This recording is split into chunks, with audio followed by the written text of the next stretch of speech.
Hello bookworms! Today I am doing a belated video and it is the top 5 books that I read this spring. This video will cover books that I read in March, April, and May of this year. I filmed a top 5 videos I read in winter video, which I'll link down below in case you want to watch that one.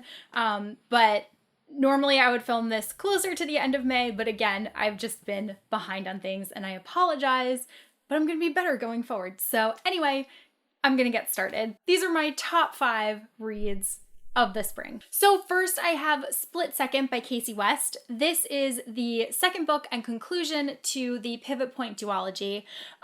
It is kind of a sci-fi-esque contemporary because it follows characters that have special abilities, and I don't want to spoil anything about the first book by recapping the second book, so I just will say that we get to hear from different characters in this book. The main character is still the main character in this book, but we also get the perspective of someone else because stuff happens. So it's really, really good, really entertaining, so well written. I seriously just love this series so much, and I love Casey West, and I'm so glad that she's coming out with a new book soon because I need it in my life. But I highly, highly, highly recommend this. I'm not gonna say it, but pretty much all of these books I gave 5 out of 5 stars. They are in the best of spring video, so you can assume that they're all got very, very high ratings. Next, I have Tiny Pretty Things by Danielle Clayton and Sonia Charapotra. And this book is kind of like a little bit Black Swan-esque. It follows ballerinas in New York City, and they're very, very mean ballerinas, so it's very entertaining because there's a lot of drama, and it's just really good. Like, I just read this so quickly, and the second book of this is actually coming out really soon too, which I'm excited about. Tiffany from About to Read is the one that got me to read this, and I'm so thankful because oh my gosh, it was just so good. Like, it was so quick paced. It was so entertaining. You don't know who you can trust throughout the whole thing, even though you're getting bits of the story from everyone's perspective. Like, you still can't tell who's being honest and who's lying.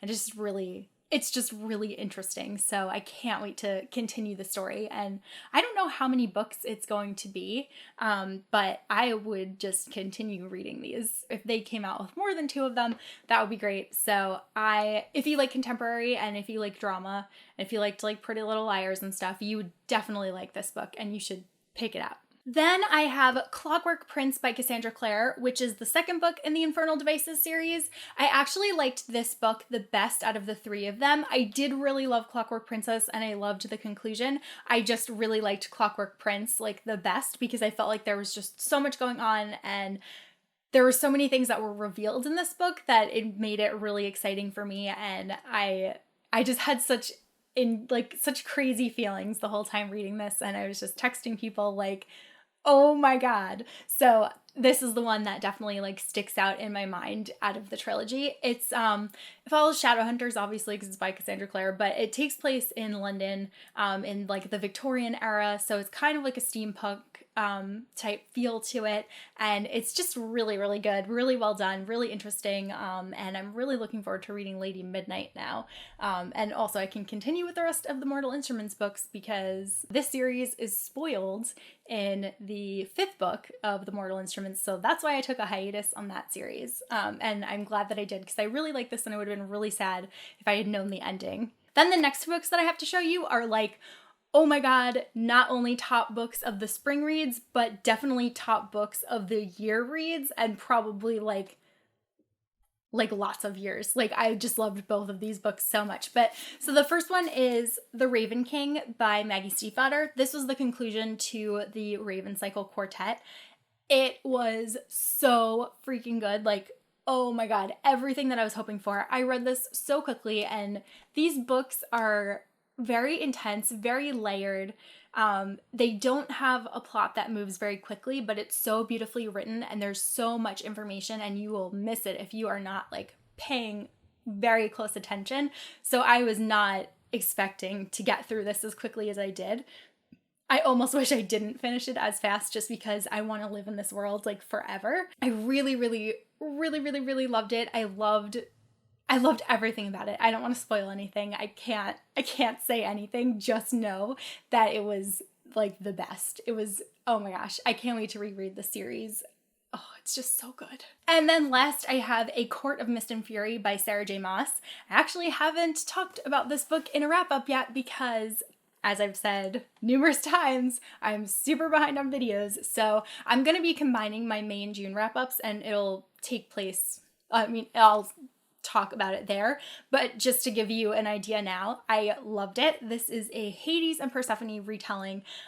It is the second book in the Court of Thorns and Roses series. I know a lot of people have a lot of issues with the first book. I enjoyed it, and I thought that like that was such an amazing book, and then I read this one and I was like, wow, this is like the greatest book. Like, I can already tell that this is probably gonna be my favorite book of the entire year.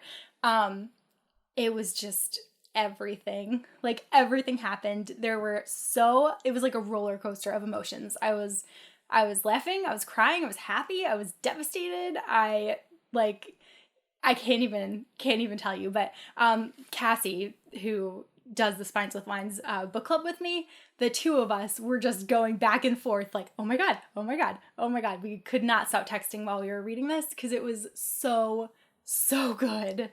So those are my top 5 reads of the spring season. I would love to know what you guys have been enjoying this month so far, or this past season. It's summer now, but let's pretend that it's spring and tell me what books you liked in the spring. And I will see you guys soon with a new video. Bye!